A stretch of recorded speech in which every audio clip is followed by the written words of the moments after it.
దేవుని పరిశుద్ధ నామానికి స్తోత్రాలు. ఈ రోజున యెహెజ్కేలు గ్రంథము 19వ అధ్యాయము. ఈ అధ్యాయంలో 14 వచనాలున్నాయి. మొదటి వచనం, మరియు నీవు ఇశ్రాయేలీయుల అధిపతులను గూర్చి ప్రలాప వాక్యమునెత్తి ఇట్లు ప్రకటింపుము. రెండవ వచనం, నీ తల్లి ఎటువంటిది? ఆడు సింహము వంటిది. ఆడు సింహముల మధ్య పండుకొనెను, కొదమ సింహముల మధ్య తన పిల్లలను పెంచెను. మూడవ వచనం, వాటిలో ఒక దానిని అది పెంచగా అది కొదమ సింహమై వేటాడ నేర్చుకొని మనుషులను భక్షించునదాయెను. నాలుగవ వచనం, అన్యజనులు దాని సంగతి విని తమ గోతిలో దాని చిక్కించుకొని దాని ముక్కునకు గాలము తగిలించి ఐగుప్తు దేశమునకు దాని తీసుకొని పోయిరి. ఐదవ వచనం, తల్లి దాని కనిపెట్టి తన ఆశ భంగమాయనని తెలుసుకొని తన పిల్లలలో మరి ఒక దాని చేపట్టి దాని పెంచి కొదమ సింహముగా చేసెను.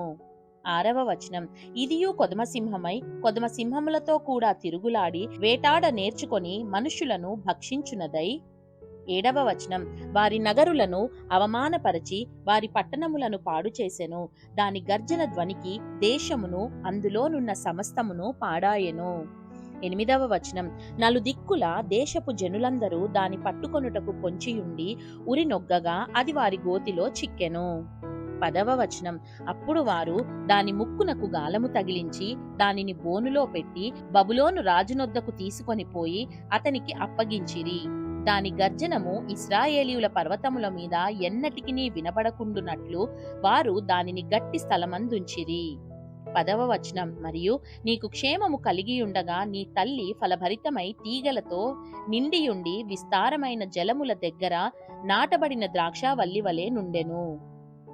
11వ వచనం, భూపతులకు దండములైనట్టి గట్టి చువ్వలు దానికి కలిగియుండెను. అది మేఘముల నంటునంతగా పెరిగెను. విస్తారమైన దాని కొమ్మలు బహు ఎత్తుగా కనబడెను. 12వ వచనం, అయితే బహురౌద్రము చేత అది పెరికివేయబడినదై నేల మీద పడవేయబడెను. తూర్పు గాలి విసరగా దాని పండ్లు వాడెను, మరియు దాని గట్టి చువ్వలు తెగి వాడిపోయి అగ్ని చేత కాల్చబడెను. 13వ వచనం, ఇప్పుడు అది అరణ్యములో మిక్కిలి ఎండిపోయి నిర్జల స్థలములలో నాటబడి ఉన్నది, మరియు దాని కొమ్మల చువ్వలలో నుండి అగ్ని బయలుదేరుచు. 14వ వచనం, దాని పండ్లను దహించుచున్నది గనుక రాజదండమునకు తగిన గట్టి చువ్వయొకటియు విడవబడలేదు. ఇది ఏ ప్రలాప వాక్యము, ఇది ఏ ప్రలాపమునకు కారణమగును.